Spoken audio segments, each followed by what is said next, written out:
Supaya wawasan kita lagi, kita mintakan kepada Bapak narasumber kedua, kepada Bapak Dr. Haji Asy'ari, MSI, Datuk Panduko Sulaiman, dipersilakan. Baik. Baik, Assalamualaikum warahmatullahi wabarakatuh. Waalaikumsalam warahmatullahi wabarakatuh. Innal hamdalillah nahmaduhu haqqa hamdih wa nuruhu haqqa syukrih, salatan wa salaman ala Rasulillah. Yang sama-sama kita hormati Bapak Dekan beserta jajaran, Bapak narasumber yang pertama tadi, kemudian wabil khusus Bapak-bapak dan Ibu serta mahasiswa yang menjadi partisipan pada kesempatan ini. Masih dalam suasana sawalan, saya ingin mengucapkan minal aidin wal faizin, taqabbalallahu minna wa minkum, taqabbal ya karim. Baik, tadi sudah disampaikan beberapa hal terkait dengan lembaga keuangan syariah dan pandemi global serta solusi yang ditawarkan. Sangat menarik dan saya banyak belajar dari apa yang disampaikan tadi. Nah, pada pointer penyampaian saya ini terkait dengan aspek mikro. Jadi saya lebih melihat kepada aspek mikro terkait dengan lembaga keuangan, COVID-19 dan solusinya. Idealnya ketika kita membicarakan tentang dampak pandemik COVID-19 ini terhadap ekonomi, mestinya kita punya data terkait dengan kondisi ekonomi sebelum COVID-19 ini. Terutama sebelum diumumkan oleh Jokowi, ada salah seorang warga Indonesia yang sudah berstatus positif COVID-19. Nah, itu kita bandingkan kondisi sebelum dan kondisi saat sekarang ini. Hanya saja, saya lihat data di OJK, BI, dan BPS relatif tidak tersedia dengan baik. Nah, namun ada beberapa hal yang barangkali bisa kita bicarakan di sini. Yang kedua, beberapa hari yang lalu, BPS mempublish big data dan dampaknya terhadap perekonomian.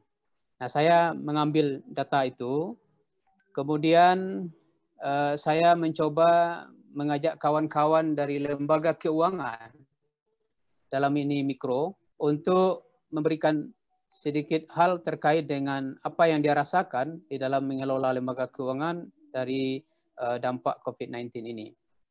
Nah, ini yang akan kita bicarakan dan nanti terakhir kita akan coba melihat solusinya. Baik, pertama saya memulai dengan pendahuluan. Satu hal yang harus kita ketahui dan harus kita sadari bahwa tidak seorang pun ekonom yang memprediksi COVID-19 ini terjadi pada tahun ini. Pada tahun 2019, ekonom memprediksi pertumbuhan ekonomi. Dan juga lembaga-lembaga seperti IMF juga memprediksi ekonomi growth berapa gitu ya. Tapi tentang adanya COVID-19 ini tidak ada yang memprediksi. Nah, jadi satu hal itu yang harus kita ketahui bersama bahwa itu satu hal yang tidak terprediksi sebelumnya. Nah, karena dia relatif tidak terprediksi sebelumnya, maka tentu relatif kita tidak siap menghadapinya. Nah, lalu berbagai antisipasi, cara-cara yang dilakukan untuk menghadapi ini, yaitu ada yang kita kenal dengan PSBB, yaitu pembatasan sosial berskala besar. Nah, secara ekonomi, PSBB ini artinya kan membatasi mobilitas, membatasi gerak orang. Nah, kalau orang dibatasi, itu artinya mobilitas orang terbatas, itu membawa efek kepada ekonomi, kegiatan ekonomi. Kita ambil saja contoh yang dipublish oleh BPS beberapa hari yang lalu. Seperti yang saya sebut di sini bahwa aktivitas orang bekerja lebih banyak di rumah. Jadi artinya orang tidak banyak keluar. Kalau tidak banyak keluar tentu orang tidak menggunakan transportasi, tidak hal-hal lain sebagainya.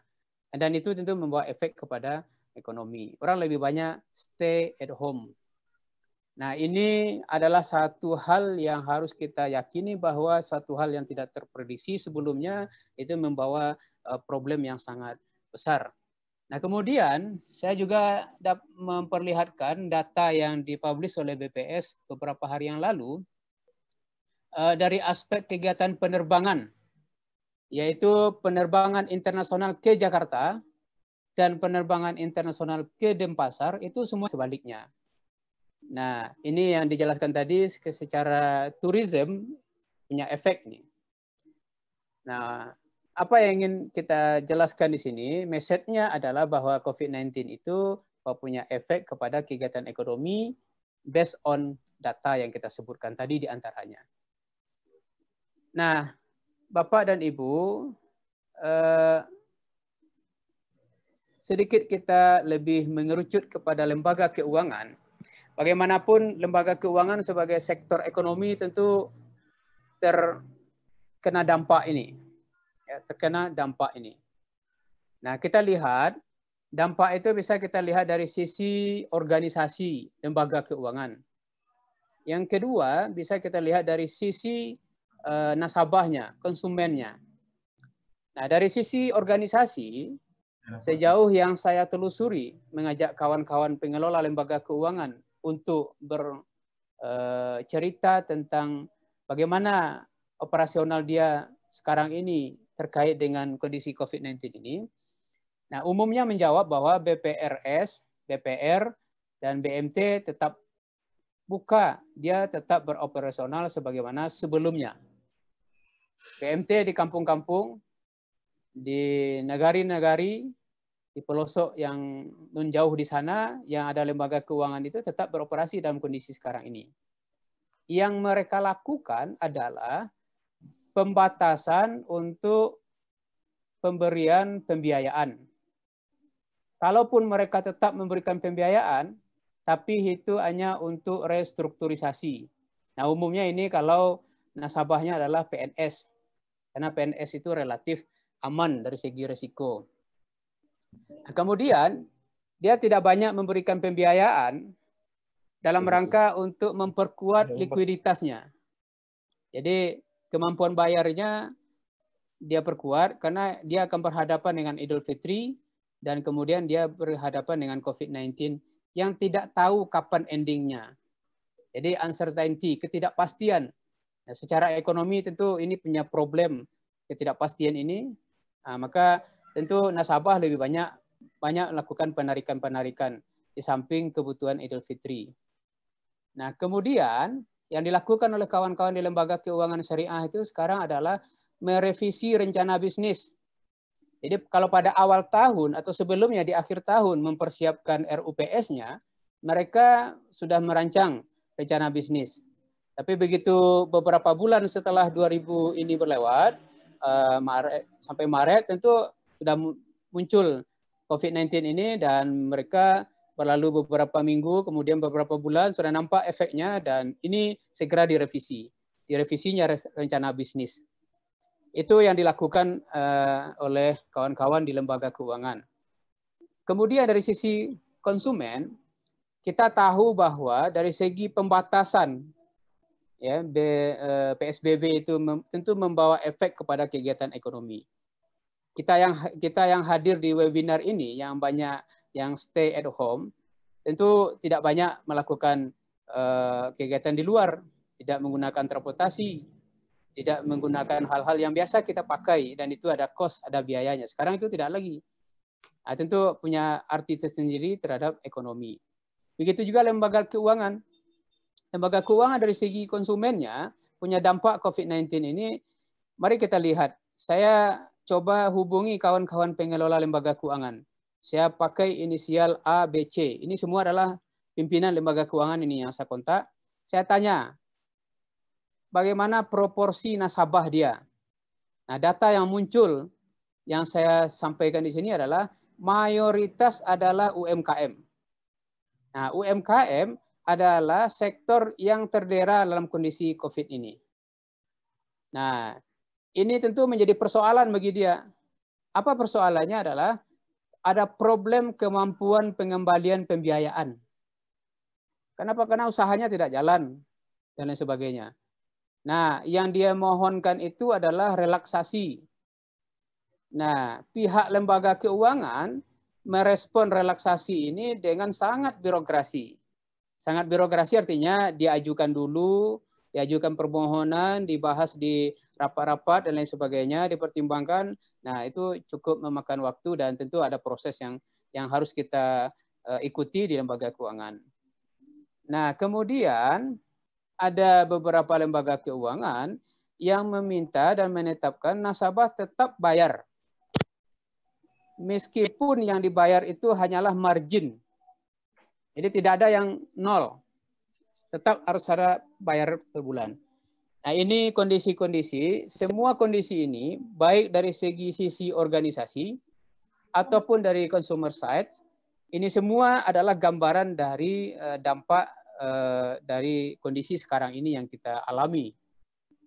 Nah, saya ingin mengelaborasi sedikit tentang bahwa postur nasabah lembaga keuangan yang paling banyak itu adalah UMKM. Nah, sekarang dari UMKM itu sesuai dengan data BPS itu sangat banyak porsinya. Ya. 99% itu UMKM. Nah, ini yang semua yang terdera dan ini juga kemudian tentu akan punya problem terhadap ekonomi. Nah, kita tahu bahwa UMKM ini adalah lembaga yang sangat besar manfaatnya bagi pembangunan ekonomi. Dia punya serapan tenaga kerja yang cukup bagus, penggunaan sumber faktor-faktor produksi yang bagus juga dibandingkan yang lain, dan ini sekarang terdera. Nah, sesuai dengan data BPS untuk Sumatera Barat saja ada 1.300.000-an yang pekerja informal, ya, yang sebahagian besar itu adalah yang di UMKM itu, yang disebut dengan kaki lima dan lain sebagainya. Sekarang ini seperti di Pasaraya Padang, kita lihat tentu menjadi bukti terhadap apa yang kita sampaikan ini. Dan kemudian juga di Bukit Tinggi. Nah, baru 2 hari ini Pemda, Pak Wali Kota membuka Kota Bukit Tinggi. Walaupun orang ramai ke Bukit Tinggi, tapi hanya sentranya kalau tidak jam gadang, kalau enggak di kebun binatang. Dan kita amati, kita tanya kepada kawan-kawan, itu pun masih minim transaksi. Kenapa? Karena pengunjung, walaupun sudah dibuka Kota Bukit Tinggi, dia tetap menjaga jarak. Dia tetap menjaga jarak, tentu dia kurangi interaksi dengan penjual dan lain sebagainya. Jadi tetap juga belum punya dampak ekonomi, tapi sudah adalah daripada sebelumnya. Nah, kemudian juga UMKM ini kita ketahui satu hal yang menarik juga di UMKM ini adalah daya adaptasinya dan daya migrasinya cukup bagus. Daya adaptasi dan migrasi itu artinya kalaupun dia terdera dengan dampak ini, tapi dia cepat menyesuaikan diri untuk perubahan. Dia pindah kepada yang lain gitu usahanya. Jadi kalau satu bidang yang biasa dia geluti sebelum konflik, tapi ketika kena konflik dia terdera dampak itu, lalu dia pindah, dia cepat. Itu cirinya, salah satu ciri dari usaha mikro kan begitu, cepat dia melakukan penyesuaian. Dan biasanya mikro ini sudah terbiasa dalam kondisi-kondisi susah ini. Nah, jadi mikro ini sudah biasa saja dalam kondisi-kondisi susah ini. Krisis 98 ini memberikan pelajaran kepada kita. Nah, saya tidak berpanjang lebar dalam kondisi ini. Data yang saya lihat di BPS itu mayoritas di Kota Padang itu, UMKM itu, dan itu artinya dampaknya tentu terasa di Kota Padang itu dan kemudian beberapa kota-kota yang lain. Nah, kemudian saya ingin lanjut, next. Nah, kemudian saya juga ingin lanjut kepada ini tawaran solusi. Tawaran solusi relatif apa yang disampaikan oleh narasumber kita pertama. Kami punya kesamaan pandangan. Padahal kami juga belum berdiskusi sebelumnya tentang solusi ini, tapi kami punya kesamaan pandangan. Pertama, saya lihat dari sisi luar ya. Dari sisi luar itu artinya kita melihat di luar lembaga keuangan. Di luar lembaga keuangan yang mesti dilakukan itu adalah terus dan menumbuh kembangkan apa yang kita sebut dengan utility interdependency. Jadi bangunan masyarakat kita harus kita arahkan kepada utility interdependensi ini.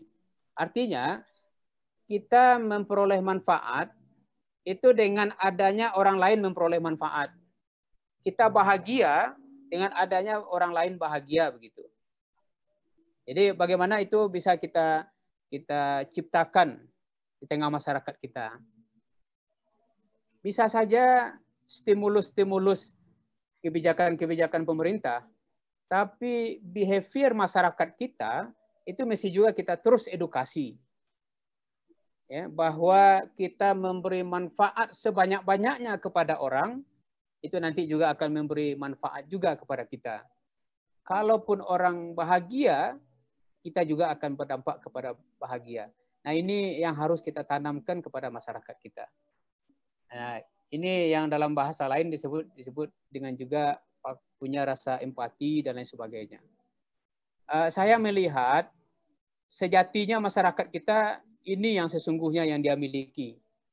Tapi beriring dengan berjalannya waktu, sudah tergerus ini. Ya, sudah tergerus. Kita ambil saja contoh. Di tengah masyarakat kita, bergotong royong itu dulu cukup dengan undangan, kemudian orang hadir. Sekarang, bergotong royong itu selain ada undangan, tapi di bawah undangan itu ada NB. Ketidakhadiran Bapak Ibu bisa diganti dengan 1 sak semen atau 1 bungkus nasi dan sebagainya. Itu artinya apa? Kebersamaan, gotong royong, rasa kebersamaan kerjasama itu bisa dihargai dengan materi gitu. Nah, ini menurut saya satu hal yang berubah di masyarakat kita. Nah, ini yang harus kita terus kuatkan untuk mengarahkan masyarakat kita, masyarakat kita itu arahnya ke sana. Jadi dengan demikian selain di samping kita melakukan stimulus kebijakan-kebijakan yang disebut tadi, saya melihatnya dari sisi kembangkan. Harus secara masif ini kita lakukan. Yang kedua, dari sisi lembaga keuangan, saya melihat sama dengan apa yang ditawarkan oleh narasumber pertama, yang harus dilakukan itu adalah bagaimana mengkapitalisasi dan mengakumulasi dana sosial sebanyak mungkin. Saya ulangi, jadi bagaimana kita mengkapitalisasi dan mengakumulasi dana sosial sebanyak mungkin di lembaga keuangan itu. Saya banyak berhubungan dengan kawan-kawan di lembaga keuangan. Saya tahu betul di lembaga keuangan itu banyak uang itu. Walaupun dalam kondisi pandemi sekarang ini, kondisinya sangat banyak uang itu. Nah, ini lembaga keuangan selain dia menjalankan kondisi bisnis, dia juga menjalankan kondisi sosial, fungsi sosialnya. Nah, ini dalam undang-undang tahun 2008 ini disebutkan bahwa lembaga keuangan syariah punya kegiatan sosial, samping dia kegiatan bisnis, dia bisa menghimpun dana-dana sosial. Nah, ini yang harus dikapitalisasi dan diakumulasi sebanyak-banyaknya. Nah, dana sosial ini nanti bisa digunakan untuk, tentu lembaga-lembaga keuangan akan berhadapan dengan problem-problem ketidakmampuan membayar dan lain sebagainya. Nah, ini bisa ditanggulangi kondisi nasabah, atau juga lembaga keuangan bisa bersosial di tengah masyarakatnya terkait dengan kondisi COVID-19 ini. Nah, kemudian juga lembaga keuangan harus terus, menurut hemat saya, harus terus meningkatkan jumlah persentase keuntungan yang disisihkan untuk dana sosial. Harus semakin meningkat tiap tahun hendaknya. Karena ini bisa digunakan untuk solusi problem yang kita hadapi ini. Jadi lembaga keuangan itu kan setiap dia bagi-bagi keuntungan ada porsi sekian persen. Nah, teruslah ditingkatkan persentase untuk dana sosialnya untuk sebagai bentuk kontribusi lembaga keuangan ke masyarakat. Wabil khusus dalam kondisi ini sangat dirasakan. Itu saja pointer-pointer dari saya. Ini tidak banyak hal yang didukung oleh data, tapi saya ini yang bisa kita siapkan dalam kondisi sekarang ini. Dan mudah-mudahan ini bisa untuk memotivasi kita berdiskusi, dan mudah-mudahan kita bisa berkontribusi untuk kira-kira apa hal-hal yang bisa kita tawarkan terkait dengan kondisi ini, khusus bagi kita di kalangan akademik. Wallahu a'lam. Assalamualaikum warahmatullahi wabarakatuh. Waalaikumsalam warahmatullahi wabarakatuh. Demikian tadi kita dengarkan sajian menarik dari Bapak Dr. Haji As'ari, Datuk Panduko Sulaiman.